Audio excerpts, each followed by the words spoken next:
Our question is ethylene diamine H2N C2H4 NH2 can interact with water in two steps giving OH negative ion in each step. Calculate the concentration of OH negative ion and H3N C2H4 NH3 double positive in a 0.15 m aqueous solution of the amine.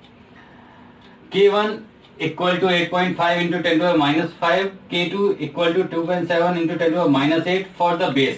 ये चीज ध्यान से देखो, ये जो data दिया हुआ है बेस के लिए दिया हुआ है, इसका मतलब ये KB1 है, जो K1 है वो एक्चुअल में हमारे पास क्या हुआ KB1 बेस का। इसी टाइप से ये जो K2 है वो हमारे पास एक्चुअली क्या हुआ KB2। तो याद रखना हम KB1 KB2 की बात कर रहे हैं, ये बेस साफ साफ बोला है, ये बेस के लिए दिया हुआ डेटा है।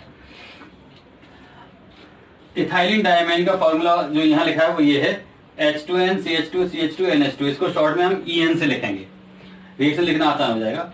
इसी टाइप से जब इसमें दोनों साइड ये बेसिक पार्ट है NH2 NH2 लोन पेयर होता है, इससे H आके अटैच जाते हैं, तो ये NH3 यहाँ बन गया, NH3 यहाँ बन गया, तो ओवरऑल इस पे डबल पॉजिटिव चार्ज आ गया क्योंकि दो H से कनेक्ट हो गए।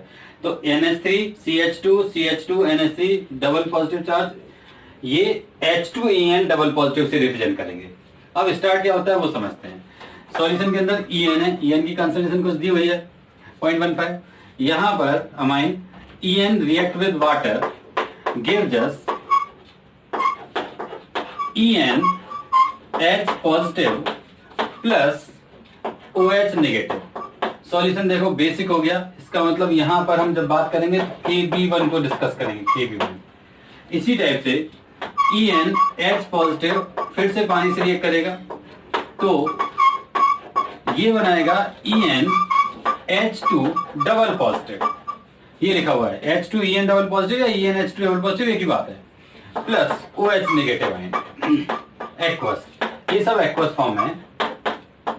और ये हमारे पास बना KB2, इसके लिए KB2 यूज करेंगे, ये एक्वस है, ये एक्वस है। मान लीजिए यहां पर C कंसंट्रेशन था, C में से X चला गया, ये हुआ 0.15 इसके लिए कंसंट्रेशन, ये लिखा है। अगर यहां से X चला गया तो ये बना X, ये बना X, X यहां से गया तो X में से Y चला गया तो X माइनस Y बचा, ये हो गया हमारे पास Y, ये हमारे पास Y। Overall concentration of OH negative ion कितनी हो गई X प्लस Y। कहीं भी लिखा हो OH नेगेटिव आयन सॉल्यूशन में हमें X प्लस Y लिखना पड़ेगा। KB1 का वैल्यू दिया है 8.5 into 10 to the power minus 5 और KB2 का वैल्यू दिया हुआ है 2.7 into 10 to the power minus 8।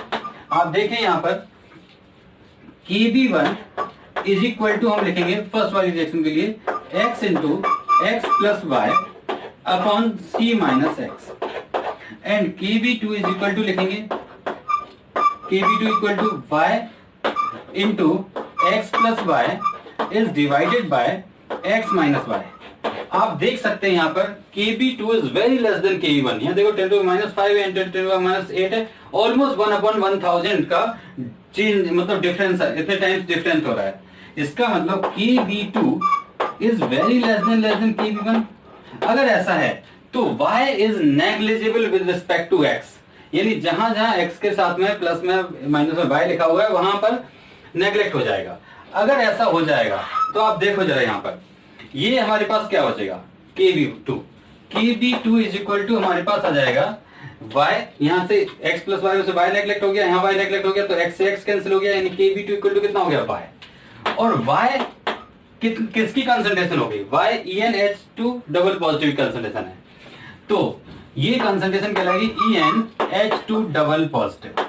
और आप देखो KB2 की वैल्यू कितनी है, KB2 की वैल्यू है 2.7 into 10 to the power minus 8। इसका मतलब ये जो कंसंट्रेशन है वो EN H2 डबल पॉजिटिव की कंसंट्रेशन आ गई। अब हम चलते हैं इक्वेशन 1 में। इक्वेशन 1 क्या होगी हमारे पास, जब हमारे पास Y नेग्लिजिबल है तो KB1 इक्वल टू हमारे पास हो गया X square is divided bye C minus X। अब आपको यहां देखना है कि C के रिस्पेक्ट में X नेग्लिजिबल है कि नहीं। तो अगर X की नेग्लिजिबिलिटी देखनी है तो आप alpha equal to under root KB1 upon C करके देखो। जब आप इसको सॉल्व करते हैं तो अल्फा इक्वल टू जो वैल्यू आती है वो 0.023 आती है। यहाँ पर KB1 डालेंगे 0.15 वैल्यू डालेंगे, आप इसको सॉल्व करेंगे ऑलमोस्ट ये आती है, और ये अल्फा 0.05 से कम है। अगर 0.05 से कम है तो अल्फा नेग्लिजिबल है। तो ये अल्फा नेग्लिजिबिलिटी का टर्म है, ये अल्फा नेग्लेक्ट होगा। अगर अल्फा नेग्लेक्ट होगा तो हम इसको लिख सकते हैं कि b1 is equal to x square upon c, यानी x इज इक्वल टू हमारे पास क्या आ गया, अंडर रूट KB1C। अब हमारे पास x आ गया। हमें पूछा गया था what is the concentration of OH negative ion. OH negative ion कितना होगा, हमारे पास x प्लस वाई। तो आप यहां से x निकाल लो, x की वैल्यू निकालेंगे और आपके पास concentration of H positive ion कितना हो जाएगा, x प्लस वाई।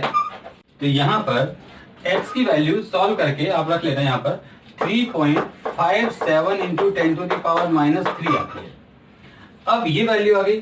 आप यहां पर x की वैल्यू ये रखेंगे और y की वैल्यू ये रखेंगे। y की वैल्यू है तो देखो जरा 10 टू -8 है, यानी कि आपको वैसे ही पता है कि y तो नेग्लिजिबल है ना x के रिस्पेक्ट में। तो concentration of H ion, sorry OH ion है, concentration of OH ion, OH negative ion.